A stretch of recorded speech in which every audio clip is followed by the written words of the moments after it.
Myself, Karanam Assistant Professor, Vijayanagara College, Hosapete.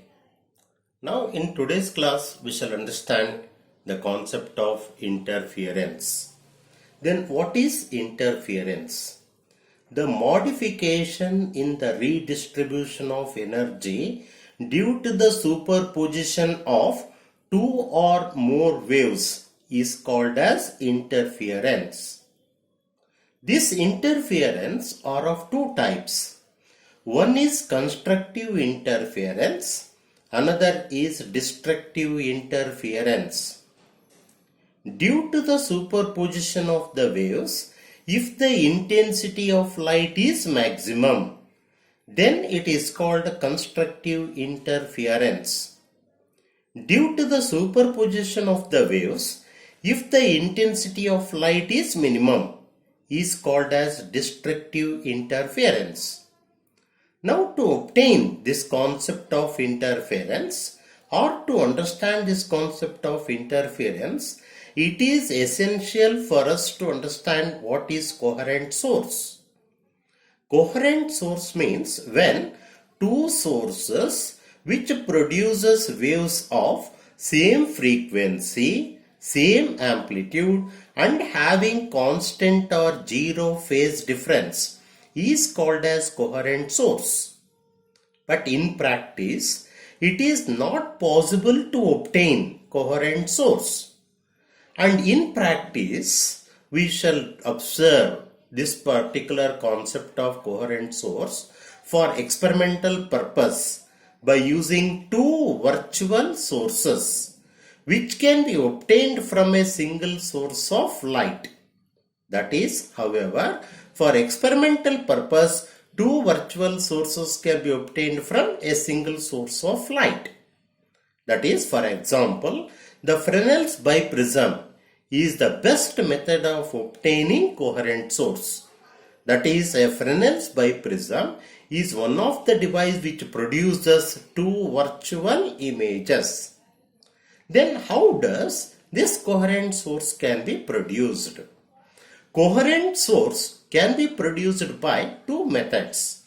One is by division of wavefront, another is by division of amplitude. Now what is this division of wavefront? The incident wavefront gets divided into two parts by reflection, refraction or diffraction.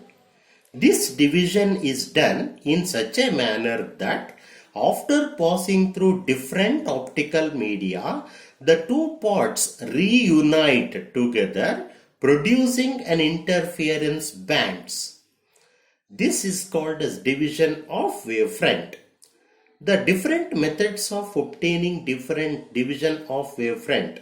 The examples of division of wavefront are the Young's double slit experiment, Lloyd's single plane mirror, Fresnel's biprism.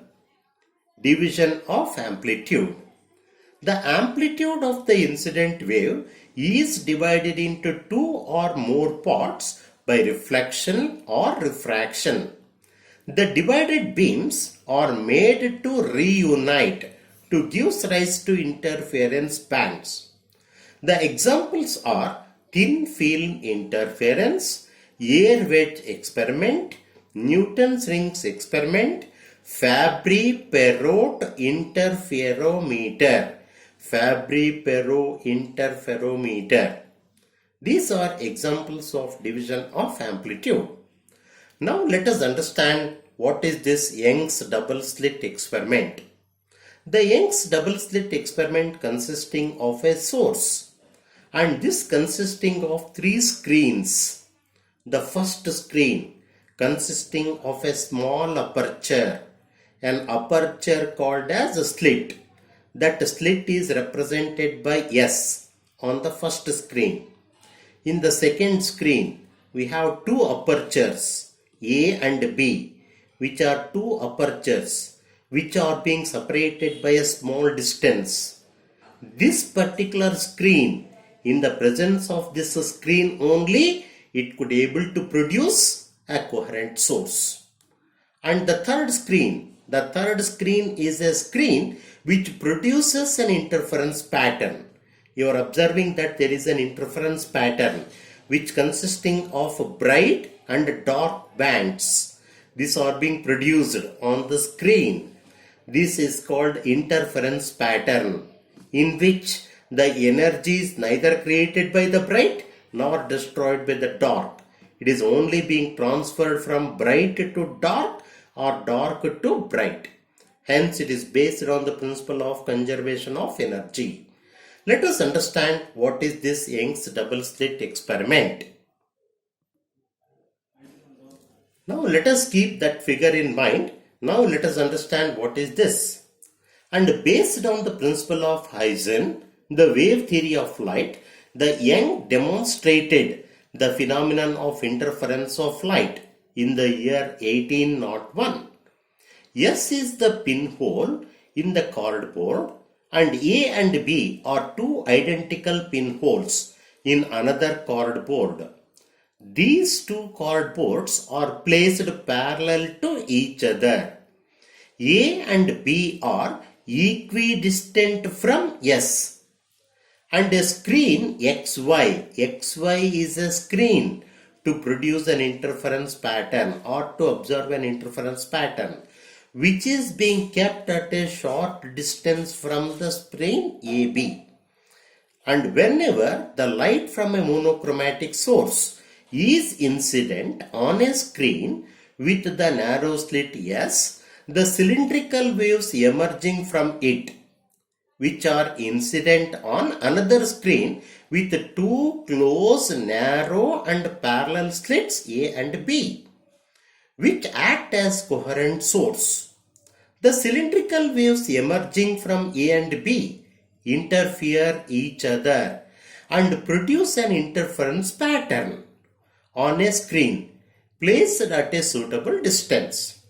Whenever these waves travel towards the screen, when the crest of one wave meets the crest of another wave, or trough of one wave meets trough of another wave, then the resultant intensity of light is maximum. If the resultant intensity of light is maximum, it is called constructive interference. During constructive interference, as the intensity of light is maximum, hence it produces a bright fringe of maximum intensity. In other words, when the two waves arriving in phase on the screen interfere constructively, produce a bright fringe of maximum intensity. At this point, if the crest of one wave meets the trough of another wave, the resultant amplitude is minimum to produce a dark fringe. In other words, if the two waves arrives out of phase on the screen, interfere destructively to produce a dark fringe. That means during destructive interference, the intensity of light is minimum, produces a dark fringe. Hence, alternate bright and dark fringes are being formed on the screen, in which the light energy is either created in the bright nor destroyed in the dark. Hence, it is being based on the principle of conservation of energy. This is about the Young's double slit experiment. Now, in this we shall understand two important points. That instead of pinholes, if we use linear slits, then it produces bright and dark straight fringes are being formed, which are known as interference fringes, which are being observed on the screen. And the second important experiment point is that the Young used a white light instead of a monochromatic light in his original experiment.